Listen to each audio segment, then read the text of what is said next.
Hallelujah, hallelujah. मैं प्रभु का धन्यवाद करता हूँ कि परमेश्वर ने हमें एक बार फिर से मौका दिया कि हम एक बार उसकी इबादत को कर सकें। आज बहुत सारे लोग होंगे जो आज के दिन को नहीं देख पाए, पर परमेश्वर ने हमें एक अच्छा और एक सुंदर मौका दिया। और मैं धन्यवाद करता हूँ आपके पास्टर जी का, पास्टर जसवीर जी का, उन्होंने मौका दिया कि मैं आपके बीच में आ सकूं और परमेश्वर के कलाम को शेयर कर सकूं, आप लोगों के बीच में बांट सकूं। और प्रभु बहुत महान है, परमेश्वर की करुणा बहुत महान है। जैसे कि हम लोग प्रार्थना में थे और हम लोग ये जब प्रार्थना कर रहे थे कि परमेश्वर हमसे प्रेम कर रहा है, और बाइबल बताती है कि जब हम पापी ही थे, जब हम परमेश्वर के विरोध में थे, तब परमेश्वर ने हमसे प्रेम किया और अपना पुत्र और पुत्री के रूप में हमें स्वीकार कर लिया। और वो हमें वो अधिकार दिया कि हम उसकी संतान कहलाएं। और जब एक जिस परमेश्वर की हम आराधना करते, जिसने इस पूरे ब्रह्मांड को, इस सृष्टि को बनाया, और उसने हमें जब अपना पुत्र और पुत्री के रूप में स्वीकार कर लिया, हमें अपना बेटा और बेटी बना दिया, और उसने सभी चीजों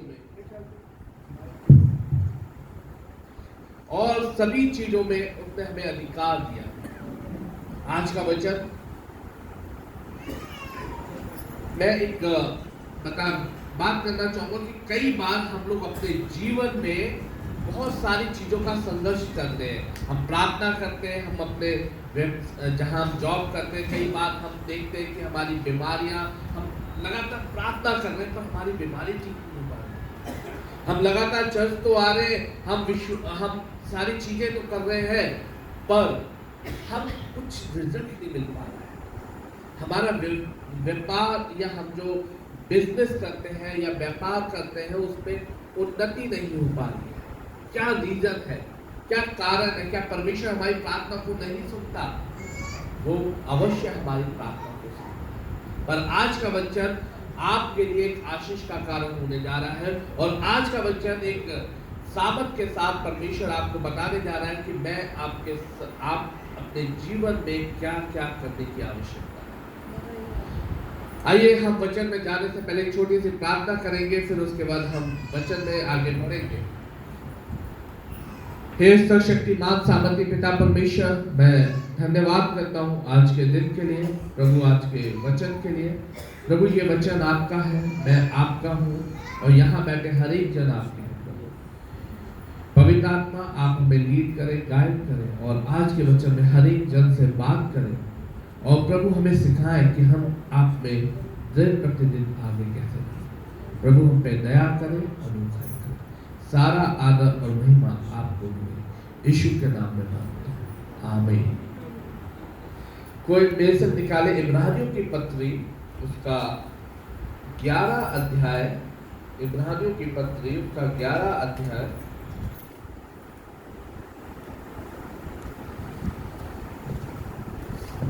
उसका 1 से लेके 6 पद तक कोई पढ़ दे, 1 से 6। इब्रानियों के पत्री का 11 अध्याय 1 से 6। अब विश्वास आशा की हुई वस्तुओं का निश्चय और अनदेखी वस्तुओं का प्रमाण है, क्योंकि इसी के विषय में प्राचीनों की अच्छी गवाही पाई थी।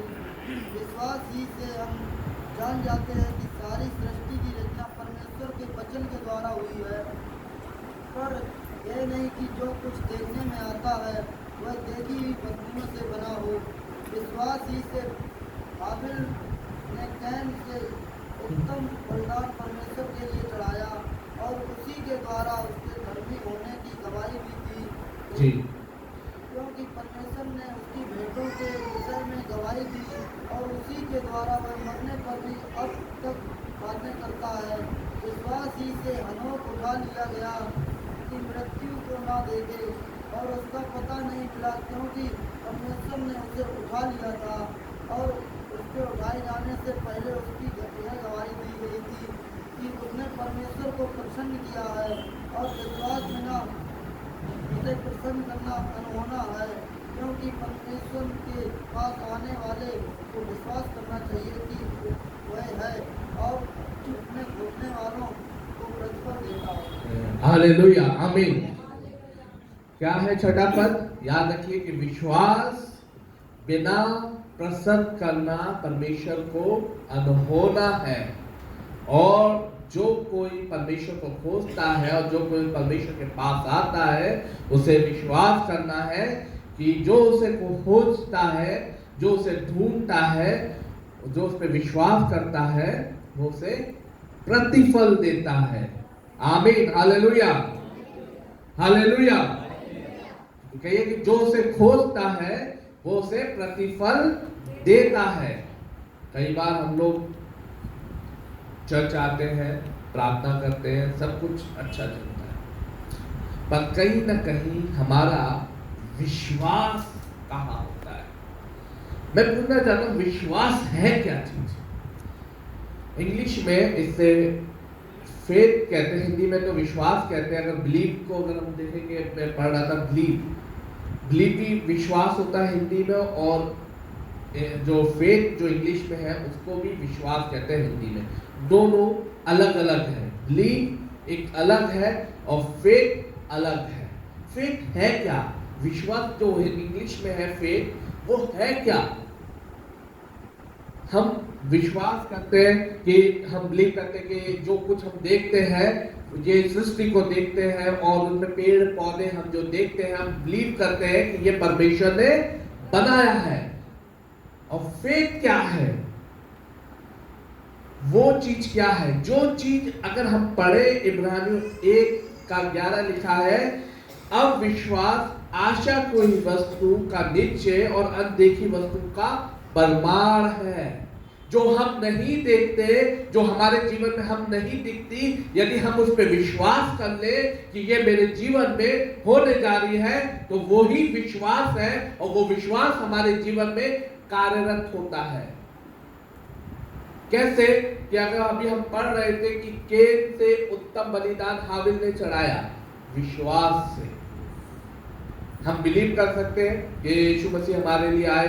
पर अब जो आगे होने वाली चीजें जो हमें दिखाई नहीं देती, जिनको हम देख नहीं सकते अपनी आंखों से, पर हम अपनी आत्मिक आंखों से देख सकते हैं। और जब हम उसे आत्मिक आंखों से देख के और हम परमेश्वर के लिए हम धन्यवाद करना शुरू करते हैं, तो उसे कहते हैं विश्वास। कई बार हम लोग विश्वास, यीशु मसीह ने भी क्या कहा? यदि तुम्हारा विश्वास राई के दाने के भी बराबर हो और पहाड़ से कहो कि जाके समुद्र में जा गिर, तो वो तुम्हारी बात को मानेगा। पर हमारे जीवन में यीशु मसीह का कहने का मतलब ये नहीं कि जाके आप पहाड़ों को आदेश देते रहो कि जाओ समुद्र में गिरो। हमारे जीवन में जो पहाड़ों जैसी समस्या आ जाती है, प्रॉब्लम्स आ जाती है, हमारे व्यापार में, हमारी हेल्थ के अंदर बीमारियां, डॉक्टर कहता है ओ नो होप, आपकी बीमारी तो लास्ट स्टेज पे है, अब कोई इलाज नहीं हो सकता। और आप मानवीय स्वभाव में हम जब होते हैं और हम निराश होकर बैठ जाते हो, कहते भैया अब तो कोई आशा नहीं है, डॉक्टर ने कह दिया, हमने सारी रिपोर्ट चेक करवा ली, अब कुछ नहीं हो सकता। मैं व्यापार करता हूँ, मेरा बिजनेस बिल्कुल इस तरह पे चला गया है कि अब कुछ हो ही नहीं सकता, मैं घाटे में हूँ, लाखों रुपए का कर्जा मेरे सर के ऊपर चढ़ गया है, अब मुझे कोई आशा नहीं नजर आती। दुनिया के लोग कहते हैं भाई तुम कुछ नहीं कर सकते, तुम होपलेस इंसान हो, तुम्हारे जीवन में कुछ हो नहीं सकता। पर आप जब हम उन लोगों के समान हो जाते हैं और उनके जैसा हम सोचने लगते हैं, तो क्या होता है? हम मानवीय स्वभाव में आ जाते हैं। फिर हम कहते हैं चलो प्रार्थना करके भी देख लेते हैं, फिर हम प्रार्थना करते हैं, पर मन में हमारी निराशा है, हमारे पास आशा ही नहीं है। पर विश्वास क्या कहता है? अविश्वास आशा की हुई वस्तु का निश्चय है। निश्चय क्या होता है? एक दृढ़ मतलब हमें मजबूती के साथ विश्वास कर ले, आगे बढ़ ले। आप या तो जिस परिस्थिति में उस परिस्थिति में जी सकते हैं, या तो उससे आगे बढ़ सकते हैं। और उससे आगे बढ़ने के लिए आपको अनदेखी वस्तु पर विश्वास करना पड़ेगा। आपको वो राई का दाना अपने जीवन में लाना पड़ेगा। आपको चंगाई, अगर आज डॉक्टर कहता है कि आप ठीक नहीं हो सकते, तो आप डॉक्टर से कह सकते हो कि मैं ठीक हो सकता हूं और रोज अंगीकार कर सकते हैं कि मैं ठीक हूं। बहुत सारे लोग क्या होते हैं ना, उनसे पूछो कि भैया कैसे हो, अरे भैया बड़ा परेशान, दिक्कत में हूँ, फाइनेंशियली कंडीशन सही नहीं चल रही है। अच्छा, हम अपनी जीभ से जितनी बार अंगीकार ऐसा करते हैं, हम वैसा ही अपने जीवन में चीजों को देखते हैं। हम हमेशा रोते रहते हैं, परेशान रहते हैं। क्यों रहते हैं? क्योंकि हम वो ही चीजों पे विश्वास करते हैं जो हम देखते हैं। हम अनदेखी वस्तु पर विश्वास नहीं करते। परमेश्वर ने हमारे लिए सब कुछ ठहरा दिया। क्रूस पर यीशु मसीह ने क्या कहा? पूरा हुआ। हम लोग ईस्टर वाले दिन आते हैं, गुड फ्राइडे वाले दिन आते हैं और वो 7 कलमों को पढ़ते हैं और लिखा उसमें कि प्रभु पूरा हुआ। उस पर हम एक टीचिंग सुनते हैं। मैं बताना चाहता हूं कि प्रभु यीशु मसीह ने आज से 2000 साल पहले जब वो इस धरती पे आया, उसने आप सबके लिए सब कुछ पूरा कर दिया। हालेलुया, हालेलुया, बीच में हालेलुया। उसने आपके लिए सब कुछ पूरा कर दिया, कुछ रहा ना बाकी, सब कुछ हो गया है पूरा। पर आप लोग अभी भी, हम लोग उसी जीवन में जी रहे हैं कि प्रभु मुझे मिल जाए। तो मैं तो देने को राजी हूँ, तुम लेने को राजी नहीं। मैं तो देने को राजी हूं, पर तुम लेने को राजी नहीं हो, क्योंकि तुम्हारा विश्वास अधूरा है। तुम विश्वास, क्योंकि जब तक जो उसके पास आता है उसे क्या करना है? दृढ़ विश्वास करना है कि अपने खोजने वालों को प्रतिफल देता है। कई बार हम लोग क्या करते हैं कि अपने जीवन में डिस्ट्रैक्ट होते हैं संसार की बात। मैंने कैसे बताया ना, हम मानवीय स्वभाव है, ह्यूमन नेचर। ह्यूमन नेचर क्या है कि जो दिखता है हम उसी पे विश्वास कर लेते हैं, जो जैसा बोलेगा हम उसी पे विश्वास कर लेते हैं।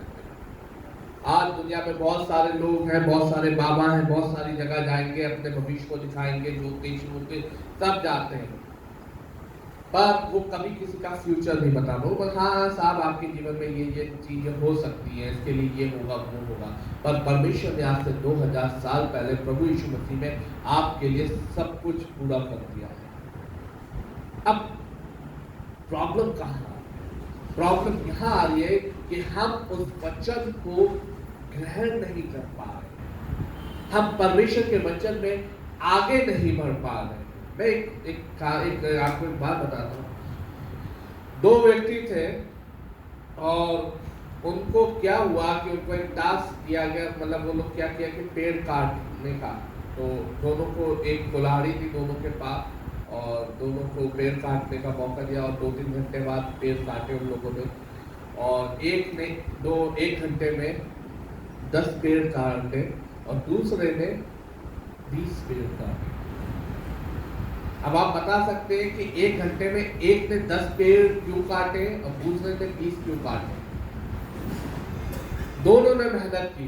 जिसने 10 पेड़ काटे उसने बहुत ज्यादा हार्ड वर्क किया और जिसने 20 पेड़ काटे उसने भी कठिन कार्य किया, पर उसने 20 पेड़ क्यों काटे है? मैं बता दूं कि जिसने 10 पेड़ काटे वो पेड़ों को काटता रहा और कुल्हाड़ी को और काटता रहा। दूसरा जिसने 20 पेड़ काटे वो बीच बीच में अपनी कुल्हाड़ी में धार लगाता और वो पेड़ों को काटता रहा। ऐसे हमारे जीवन में जब तक हम परमेश्वर के वचन की धार हमारे जीवन में नहीं होंगी, हम बंधनों को काट नहीं पाएंगे, तोड़ नहीं पाएंगे। अगर हमें अपने बंधनों को, शैतानिक बंधनों को तोड़ना है तो परमेश्वर के वचन में बढ़ते रहना है, धार लगाती रहनी है। विश्वास, यही चीज हमें जानना है, विश्वास क्या चीज है।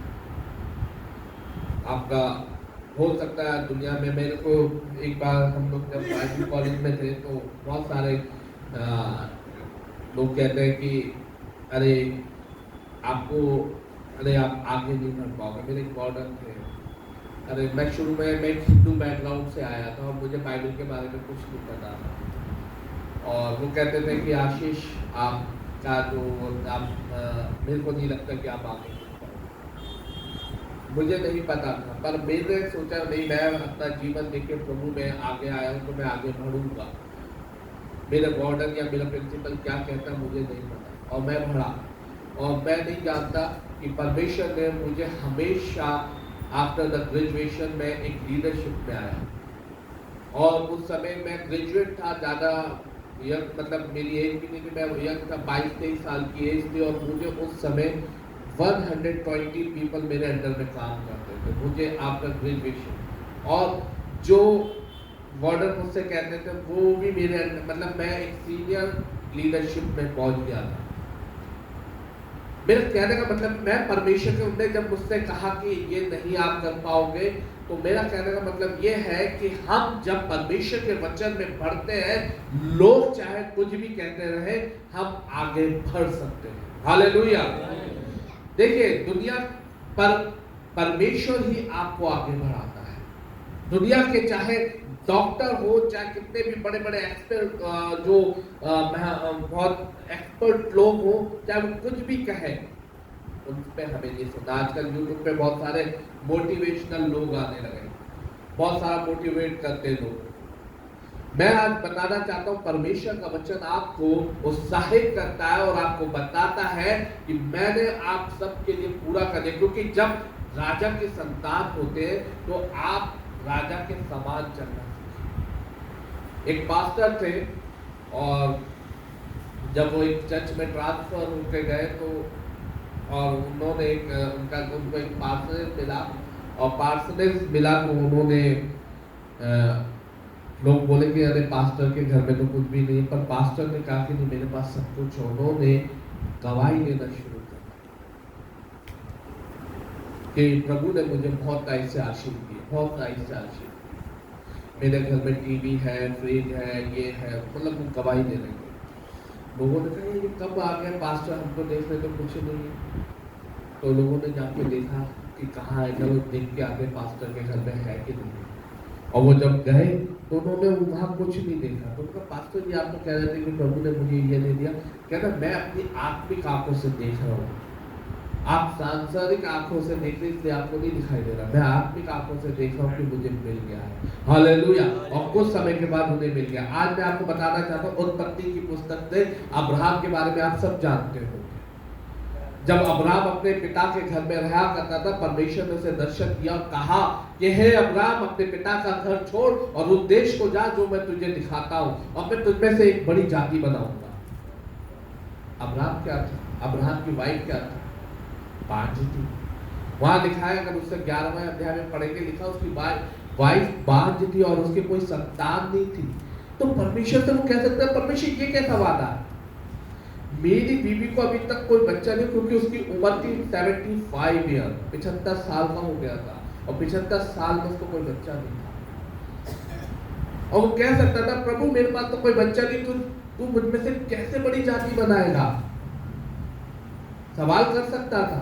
आज परमेश्वर अगर आपसे कहे कि मैं तुझे एक बड़ी चीज जगह देने जा रहा हूँ, तो सबसे पहले हम बैठ जाएंगे। वो कहे या मैं तुझे एक बड़ा एक लैंड देने जा रहा हूँ 1 एकड़, तो हम सोचेंगे यार गुड़गांव में 1 एकड़ लैंड, मेरे अकाउंट में तो 10,000 भी नहीं है, वो 10 करोड़ का कहाँ से लूंगा? ये पॉसिबल ही नहीं। छोड़ो, इस पर ध्यान ही मत लगाओ, फोकस ही मत करो। और हम वहीं बैठ के निराश हो जाएंगे और बैठे रहेंगे, फिर रोज चर्च आएंगे, प्रार्थना करेंगे, प्रभु तो वो कहना मैं तो देना चाह रहा था, तू ही नहीं लेना चाह रहा था। पर अब्राहम ने क्या किया?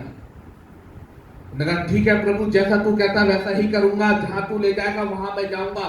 और वो चल दिया। वो नहीं जानता था कि मैं कहां जा रहा हूं। बाइबल बताती है कि वो नहीं जानता था मैं कहां जा रहा हूं, और फिर भी उसने अपना परिवार को लिया और चल दिया, और चलता रहा। 25 साल हो गए, 24 साल होने तक उसके पास कोई संतान नहीं थी।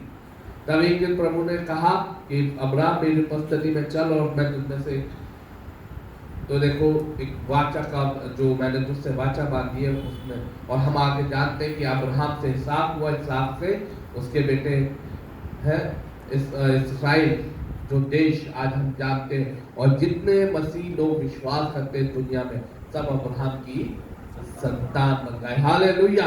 वो उस समय नहीं देख पा रहे थे, पर आज पूरी दुनिया में, अगर आज पूरी दुनिया में पूरी 8 अरब की जो आबादी है, 7 अरब की जो आबादी है, उसको हम देखें तो आधे से ज्यादा उसमें मसीह लोग पाए जाते। और प्रभु ने कहा कि तेरी संतान को कोई गिन नहीं पाएगा। ये वाकई में हकीकत है कि परमेश्वर के लोगों को कोई नहीं गिन सकता। आज हम सब अब्राहम के वंश में आते हैं, उनके बेटे और बेटी के रूप में जाने जाते हैं। वो जो जिसकी बीवी बांझ थी और जिससे परमेश्वर ने वादा किया कि मैं तुझमें से एक बड़ी जाति बनाऊंगा और तेरे जो परिवार होगा, तेरी जो लोग होंगे, उन्हें कोई गिन नहीं पाएगा। अगर अब्राहम भी कहता नहीं प्रभु मैं नहीं जाऊंगा, तो आज अब्राहम को हम नहीं जानते। पर आज अब्राहम ने विश्वास किया। बाइबल में एक और व्यक्ति है, नूह। आप लोगों ने पढ़ा होगा नूह के बारे में। परमेश्वर ने अंतिम में उसको दर्शन दिया और कहा कि नूह उठ और एक जहाज को बना ले, क्योंकि मैं 40 दिन के बाद इस दुनिया को समाप्त करूंगा। तो नूह ने क्या कहा? अरे प्रभु ये कार्य मेरे लिए बहुत कठिन है, मैं नहीं कर पाऊंगा। नहीं, पर उसने परमेश्वर की बात पर विश्वास किया और विश्वास करके उसने एक जहाज को बनाया। और वो जहाज को बनाया और बनाने के बाद लिखा है बाइबल में कि 40 दिन के बाद क्या हुई? बारिश हुई। और जब बारिश होने लगी 40 दिन और 40 रात तक, तो वो जहाज अपने धीरे धीरे उठने लगा और उस समय के सभी लोग क्या हो गए? खत्म हो गए। और नूह और उसका परिवार बच गया। कैसे बचा? केवल उसके विश्वास के द्वारा। बाइबल में बहुत सारे विश्वास के उदाहरण दिए गए हैं, बहुत सारी बातें बताई गई हैं, पर बाइबल साफ रीति से बताती है कि परमेश्वर, अब हमें जो विश्वास करना है वो अनदेखा है। हमें वो चीजों जो नहीं दिखती, अगर आपको अपनी उन्नति नहीं दिखाई देती, आपके ऑफिस में बहुत सारे लोग होंगे जो आपके विरोध में पॉलिटिक्स कर रहे होंगे, आप परमेश्वर से प्रार्थना करना शुरू कर दीजिए कि परमेश्वर, हम उनके लिए प्रार्थना करते हैं, प्रभु आप मुझे ब्लेस करें, मेरे बच्चों को, मेरे परिवार को ब्लेस करें, और मुझे इन चीजों की आवश्यकता। प्रार्थना करना इसके साथ साथ धन्यवाद करना शुरू कर दे कि प्रभु तूने मुझे प्रमोशन दिया, प्रभु तूने मुझे उन्नति दी, प्रभु जो मैं आज मेरे पास जो कुछ है वो आपने मुझे दिया। हम धन्यवाद की प्रार्थना करना शुरू कर दे, परमेश्वर को ऑनर देना शुरू कर दे। आपके जीवन महीने 2 महीने में बदलना शुरू करेंगे। आप देखिएगा चैलेंज के 6 महीने के अंदर आपके जीवन में परिस्थितियां बदलना शुरू हो जाएंगी। पर हम लोग वो नहीं कर पाते। इसी कारण है क्योंकि हम तो मानवीय स्वभाव में, हम जो देखते हैं हम उसी पे विश्वास करते हैं, हम जो नहीं देखते हम उस पर विश्वास नहीं करते। हमें जो आंखों से दिखेगा हम उन्हीं चीजों को देखेंगे। परमेश्वर हमेशा आपको आशीषित करना चाहता है। क्यों हनोक को उठा लिया गया? हनोक कैसा, क्या खासियत थी हनोक?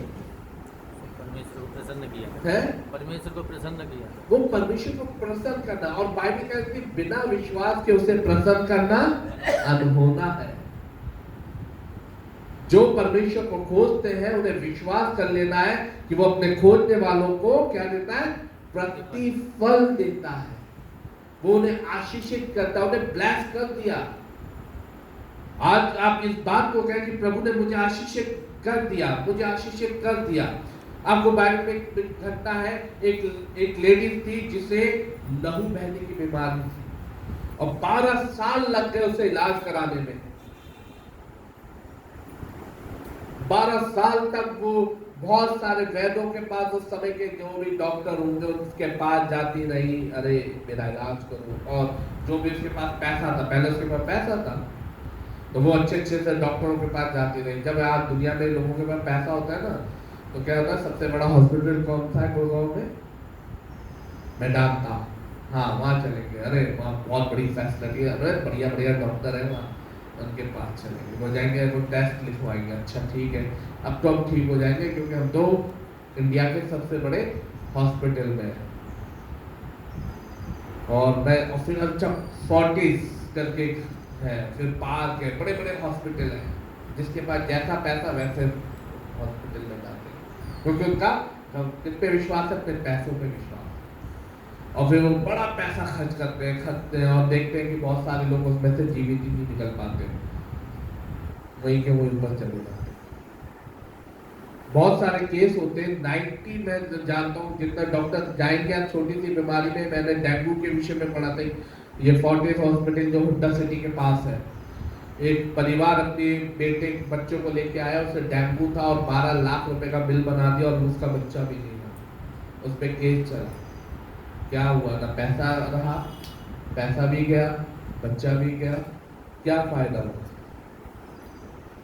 इसी तरह ये जो लेडी थी 12 साल तक क्या करती रही? अपना ट्रीटमेंट कराती, पैसा था, आहा चलो इसके पास जाएंगे, इसके पास जाएंगे, अब पैसा खत्म। 12 साल पर चंगी नहीं, इलाज नहीं हुआ। आज भी जाइए, डॉक्टर बहुत सारे टेस्ट लिख देंगे आपको, कहेंगे अच्छा ये लाओ, अच्छा ये वाला टेस्ट दो, अच्छा इसमें बीमारी नहीं, वो आपको बीमारी बनाएंगे। आप बड़े हॉस्पिटल में चले जाइए, आप ठीक होंगे, पर वो आपको बीमार बना के ही भेजेंगे घर में। क्या करेंगे? अच्छा ये वाला टेस्ट लेके आओ, अच्छा मुझे इसमें रिपोर्ट, अच्छा ये वाला भी कराओ, अरे ये वाला भी कराओ, अच्छा देखो इसमें ये प्रॉब्लम आ रही है, इसका ट्रीटमेंट चलेगा, इसका खर्चा है तो ना, आ जाओ। फिर आपने अरे यार मुझे इतनी गंभीर बीमारी हुई, आधा तो वो वैसे ही सोच सोच के बीमार हो गया। फिर आगे आधा डॉक्टर इंजेक्शन लगा के, कोरोना आया बीच में ना, सबको बताया, सब घर पे लॉक हो गए। कोरोना आया तो कोरोना में क्या हुआ भाई, बाहर कैसे निकले? तो उन्होंने कहा भाई वैक्सीन आएगी, वैक्सीन आ गई, लगवा ली सबने वैक्सीन की, चलो उससे बच जाएंगे। बाद में रिजल्ट आया, जो वैक्सीन हमें लगी है उससे क्या है, उसके मतलब साइड इफेक्ट क्या है कि किसी को जो अचानक हार्ट अटैक आ जा रहे हैं, मर जा रहे हैं। किस पे बिलीव करेंगे आप? इस मेडिकल साइंस पे?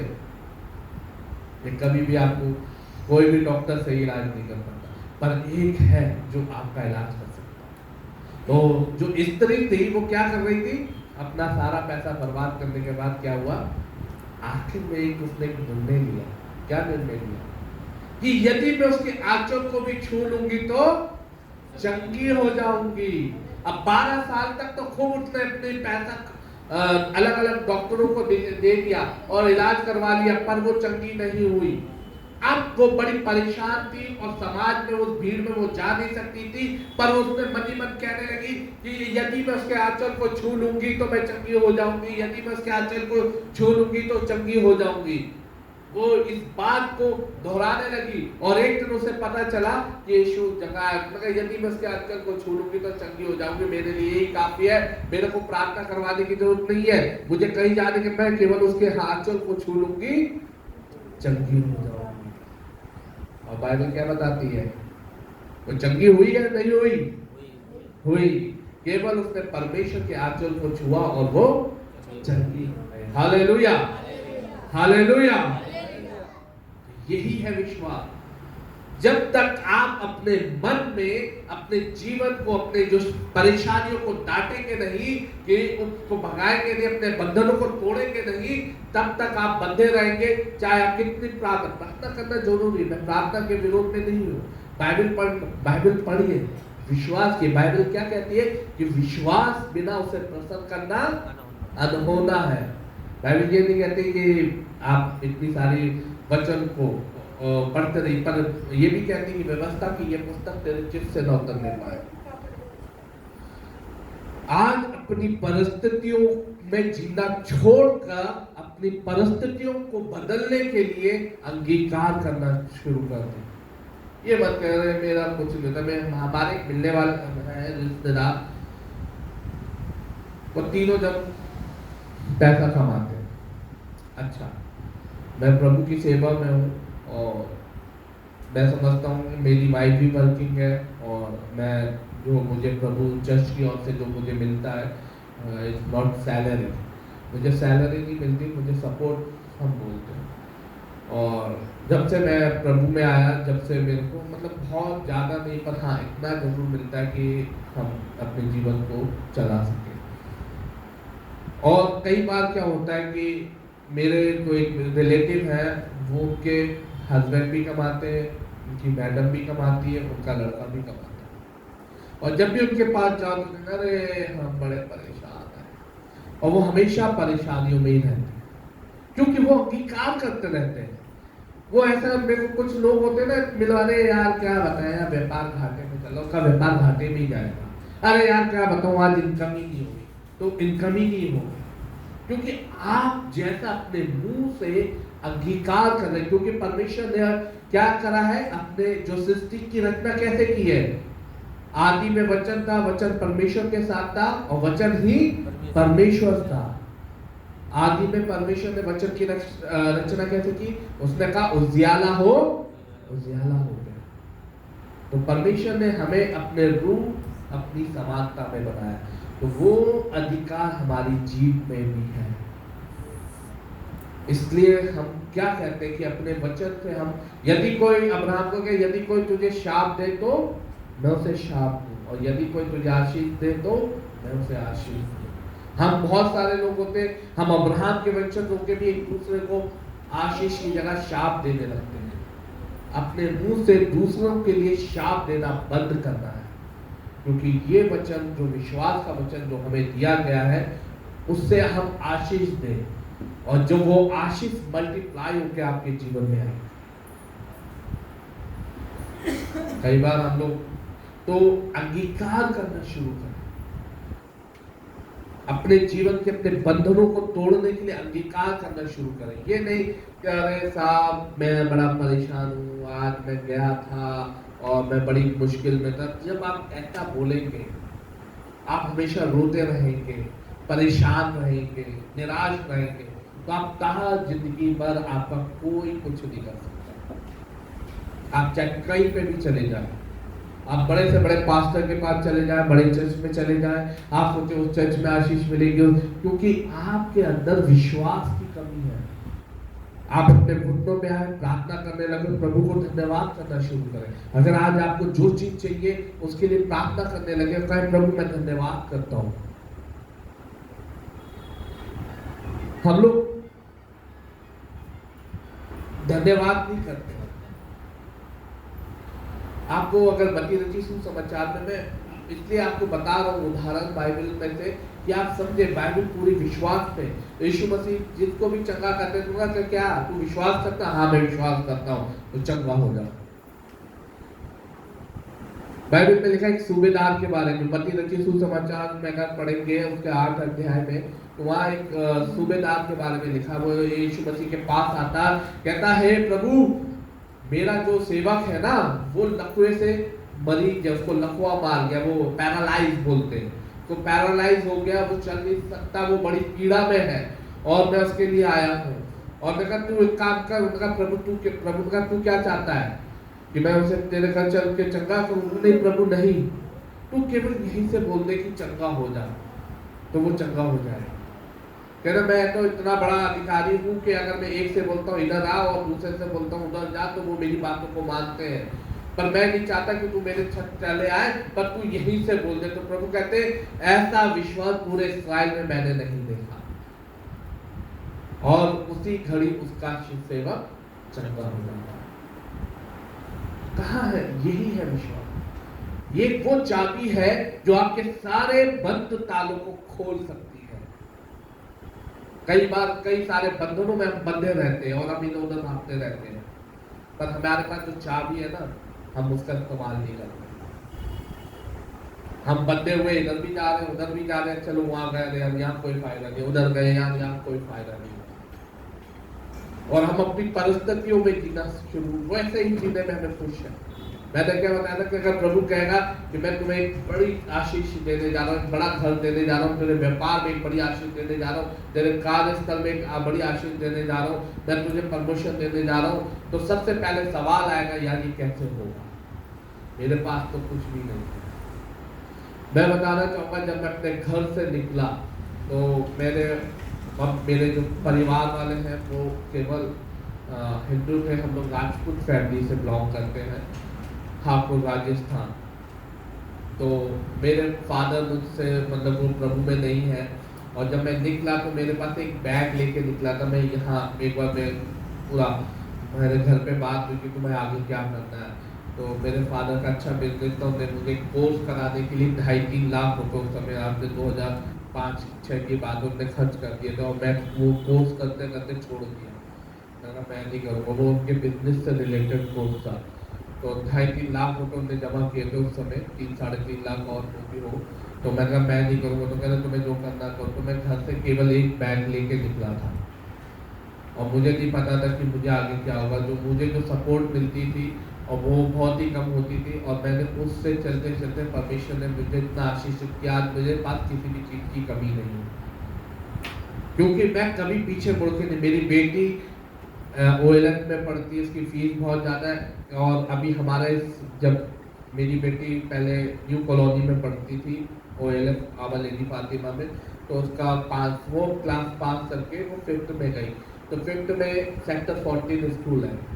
तो अब हमारे पास चैलेंज है, क्योंकि 60,000 रुपीज़ हमें जमा करना था। तो हमने कहा कुछ कंसेशन मिल जाएगा। तो मैं गया, तो प्रिंसिपल ने कहा नो, कोई कंसेशन नहीं है, आपको पहले फीस जमा करनी पड़ेगी, तभी आपकी बेटी का एडमिशन होता है। तो मेरी वाइफ बोली कि चलो हम और दूसरे स्कूल में देख लेते हैं, कुछ कंसेशन हो जाएगा, यहाँ हो जाएगा। मैंने कहा नहीं, हम यहीं पढ़ाएंगे, परमिशन के नाम करेंगे। और वाकई हमने विश्वास के साथ परमिशन ने उन सभी जरूरतों को पूरा किया।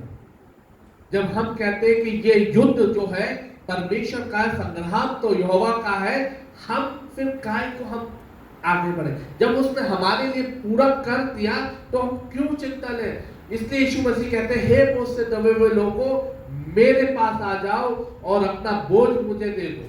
पर हम अपना बोझ लेके रोज अपने बोझ लेके घूमते हैं, हमें अपना बोझ देना ही नहीं है। हम अपना बोझ अपनी पीठ पर डाले चर्च आते हैं और वहीं लेके फिर वापस चले जाते हैं।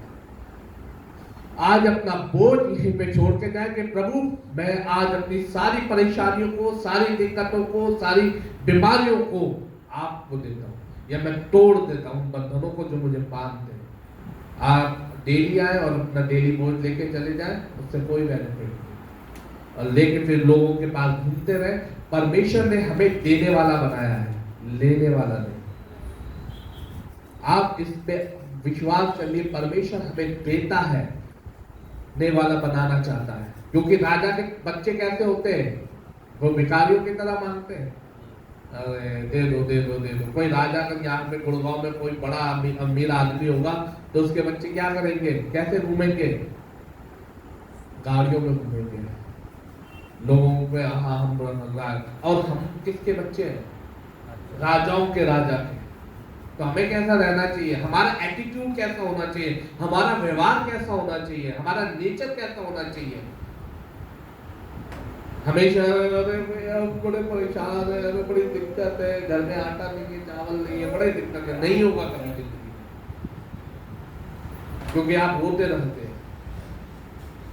जब आप अंगीकार करना सीख जाएंगे कि प्रभु चाहे घर में आटा हो या ना हो, और कहे प्रभु धन्यवाद करता हूँ। क्या था सारपत की विधवा के पास, एक मुट्ठी आटा और एक कुप्पी भर तेल था। पूरे अकाल में क्या हुआ, खत्म हुआ। परमेश्वर के दास को क्या किया, उसने ऑनर किया। परमेश्वर ने कहा जा पहले तू मेरे लिए रोटी बना के ला। अरे मेरे पास तो कुछ नहीं है, बस मैं तो लकड़ियां बीट रही हूँ थोड़ी सी, मैं और मेरा बेटा खा के मर जाएंगे, बस ये होती उनके पास। मैंने कहा कुछ नहीं, पहले तू मेरे लिए रोटी बना के ला। तो मैंने कहा ठीक है, परमेश्वर दास कह रहा है कर देते, लेके आए। और लिखा है जब तक पूरे इस्राएल में अकाल रहा, ना तो वो मुट्ठी भर आटा और ना कुप्पी का तेल खत्म हुआ। बाइबल में बहुत सारे उदाहरण। विश्वास, उसने उस सेवक की बात को मान लिया और विश्वास कर लिया, कहा ठीक है। वो तो कह रहे थे हम तो बस आज एक मुट्ठी खा के, हम भी आज एक मुट्ठी खा के खत्म हो सकते हैं, और परमेश्वर क्या कह रहा है उसको चैलेंज को समझना जरूरी है। हम भी थोड़ा जो जेब में जो पैसे होंगे, थोड़ा सा चलो क्या करते हैं यार, ये 200 रुपये पड़े हुए, अब मैं क्या करूँगा कि कुछ भी करूँ, इन 200 रुपए या तो प्रभु को दे दीजिए। मेरे स्पिरिचुअल फादर है, पास्टर है, उनका कलीसिया है, मैं उन्हीं के चर्च में ज़्यादातर जाता हूँ। और वैसे रिलेटिव में वो मेरे मामा भी लगते हैं।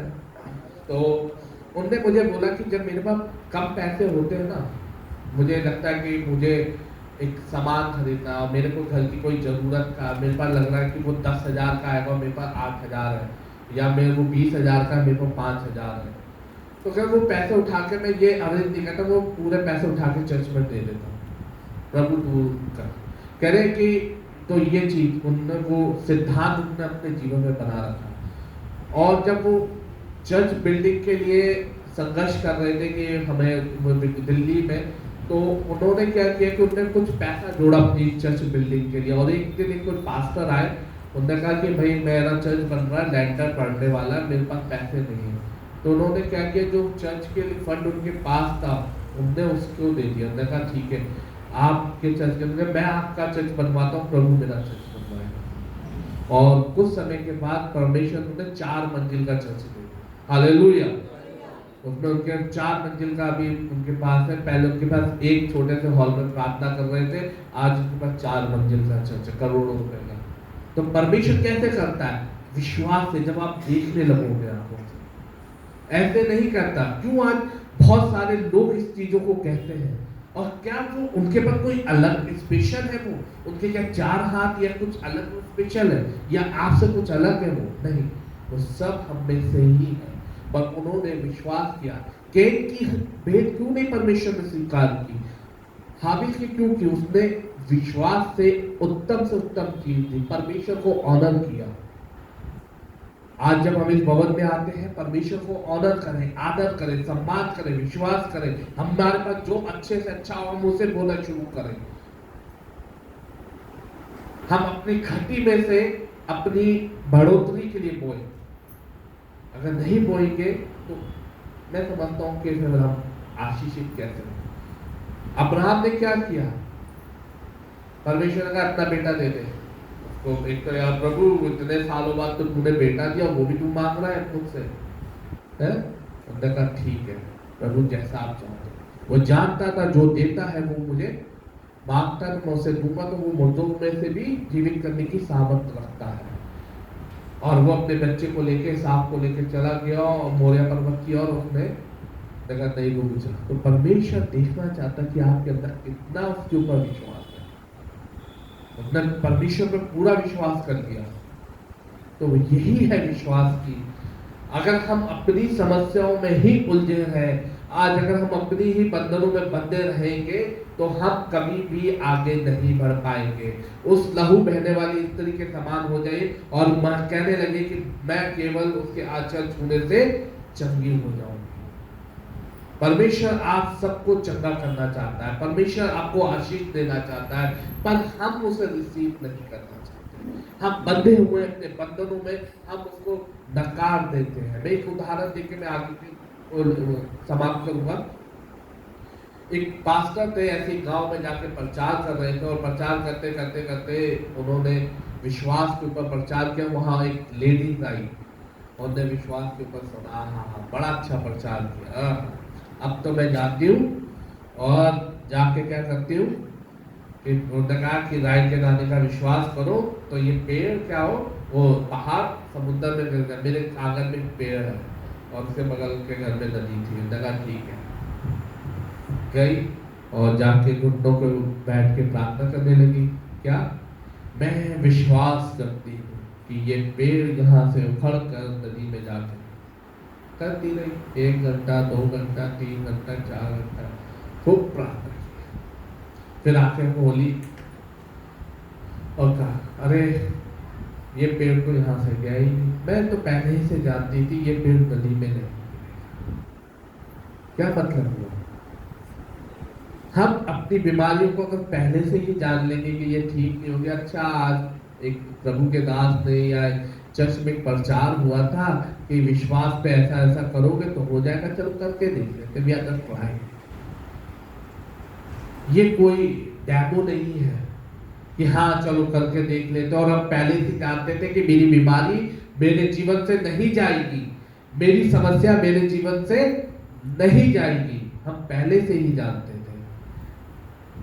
ऐसा नहीं, हमें विश्वास करना है, हमें संपूर्ण रीति से अपने जीवन में विश्वास करते हुए आगे बढ़ना है कि प्रभु तू चंगा करता है, तू चंगाई देता है, तू सब कुछ सारे बंधन को तोड़ देता है।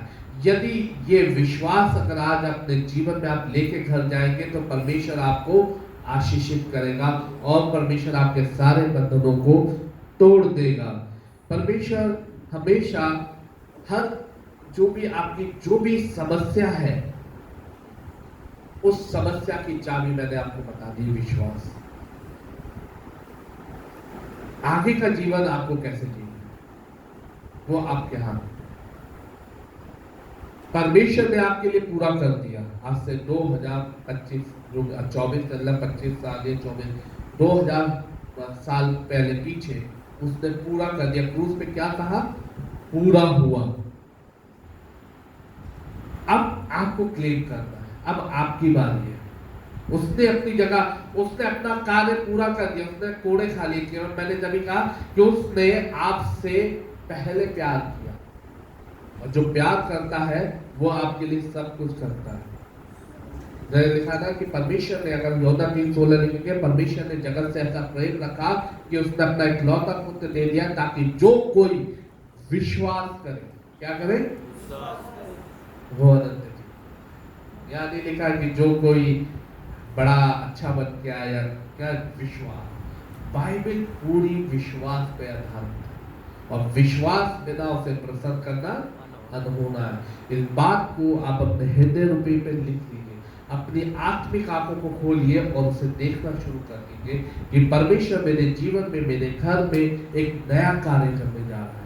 आज हम अपने जीवनों को प्रभु के हाथों में सौंप दें। हो सकता है हम जो भी जीते आए, हम जैसा विश्वास हमारा हो, हमारा विश्वास मजबूत, हम उसे और मजबूत करें और आगे बढ़ना शुरू करें। या तो मैं देखा, आपके पास दो ही रास्ते हैं। पहला रास्ता विश्वास में चले, दूसरा रास्ता जैसे चल रहे चलते रहिए। फिर परमेश्वर से आप प्रार्थना करते रहिए, फिर आप जाएंगे परमेश्वर से कहेंगे कि परमेश्वर तुमने मेरे लिए ये नहीं हुआ। हमारे मन में सवाल आएंगे, क्वेश्चन आएंगे बहुत सारे। हम तो सब कुछ करते हैं, परमेश्वर आप हमारे लिए ये क्यों नहीं होता? क्योंकि आपका विश्वास प्रभु में। आज का वचन यही आपको बताता है। आइए हम अपनी जगह स्थानों पे खड़े हो जाएं और अपने मनों को जांचें और अपने हृदय को जांचें और प्रभु से प्रार्थना करें, विश्वास के लिए प्रार्थना करें कि प्रभु इस वचन के द्वारा जो आज आपने हमसे बातचीत की है, प्रभु हमें विश्वास में दृढ़ कर, मजबूत कर, ताकि हम तेरे उस अभिषेक को, उस महान अभिषेक को अपने जीवन में आप ऑर्डेन ले दीजिए। मैं आपके लिए प्रार्थना करता हूँ कि जो कोई विश्वास करेगा वो परमेश्वर की आशीषों से फलवंत होकर चला जाएगा। Hallelujah, hallelujah, glory to father. अपने हृदय को खोले और विश्वास करें। परमेश्वर चंगा करने वाला परमेश्वर है, परमेश्वर आशीष देने वाला परमेश्वर है। परमेश्वर ने आज से 2000 साल पहले आप सबके लिए पूरा कर दिया है। आप उसकी परमेश्वर की ओर नजर लगाएं, क्योंकि परमेश्वर का कलाम कहता है आप विश्वास, आशा की हुई, आशा वो चीजें जिन पे हम निर्भर हो जाते हैं, हम विश्वास कर लेते हैं कि ये परमेश्वर मेरे जीवन में देना चाहता है। यदि आज कोई बीमार है, लंबी बीमारी से है, वो विश्वास करे कि प्रभु ने मुझे चंगा दे दी, चंगाई दे दी है। अपनी आत्मिक आंखों से देखें कि प्रभु ने मुझे चंगा कर दिया है, मैं चंगा हो गया हूं, मैं चंगी हो गई, मेरे सारे बंधन यीशु के नाम से टूट गए हैं। अंगीकार करना शुरू करें। हर सुबह जब आप प्रार्थना करते हैं, अंगीकार करें कि प्रभु तूने मुझे चंगा कर दिया। जो बीमार है बीमारी से छूट रहे, जो परेशानियों से छूट रहे, प्रभु तूने मेरे सारे बंधनों को, मेरे कर्जों को, मेरे लोग जितने चल रहे थे, तूने मुझे उतार दिए। धन्यवाद करो। आत्मिक आंखों से देखने शुरू कर दीजिए। संसारी को संसार की तरह नहीं, जैसे संसार देखता है। हम संसार के विपरीत चलने वाले लोग, हम संसारिक शिक्षाओं पे नहीं, परमेश्वर की आत्मिक बातों पे मन लगाना शुरू करें। जो कुछ हमें नहीं दिखता उस पे विश्वास करें, जो दिखता है उसको इग्नोर करना शुरू कर दीजिए। बड़ी बड़ी समस्या जो पहाड़ों जैसी समस्या दिखती है, उनको कहे हे मैं तुमको आज्ञा देता हूँ कि मेरे जीवन से निकल के दूर हो जाओ। सारे बंधन टूटे, सारे बंधन टूटे। परमेश्वर आज आप सबको चंगाई देने जा रहा है। Hallelujah, hallelujah. ओ शतरलमा, glory to father, thank you, धन्यवाद, धन्यवाद, धन्यवाद। Thank you lord, glory to father, thank you Jesus. प्रभु मैं धन्यवाद करता हूँ आज के दिन के लिए, आज के वचन के लिए। प्रभु पवित्र आत्मा धन्यवाद करता हूँ। थैंक यू जीसस, धन्यवाद प्रभु। यहाँ पे हर एक जन के लिए मैं प्रार्थना करता हूँ, प्रभु आप उसे छुए, चंगाई दे यीशु नासरी के नाम से। इसी वक्त उनके जीवन से सारी समस्या, सारी बीमारी, सारी दिक्कतें यीशु के नाम से दूर होने पाए। प्रभु तू चंगा करने वाला परमेश्वर, प्रभु तू चंगा करने वाला परमेश्वर। Hallelujah, glory to God, thank you Jesus. प्रभु तू महान है, दयालु और अनुग्रहकारी परमेश्वर। Thank you Jesus, thank you Jesus, glory to God, hallelujah. हे सर्वशक्तिमान सामर्थ्य पिता परमेश्वर, मैं धन्यवाद करता हूँ आज के दिन के लिए, आज के वचन के लिए। प्रभु मैं प्रार्थना करता हूँ इस कलीसिया के लिए, ये कलीसिया प्रभु विश्वास में आगे बढ़ने वाली कलीसिया बने। प्रभु आप इसे आशीषित करें, इनके बंधनों को तोड़ दें, ये विश्वास में मजबूत होते जाए। यदि कोई बीमार है, कोई परेशान है, कोई निराश है, प्रभु उसके निराशा यीशु के नाम से दूर होती जाए।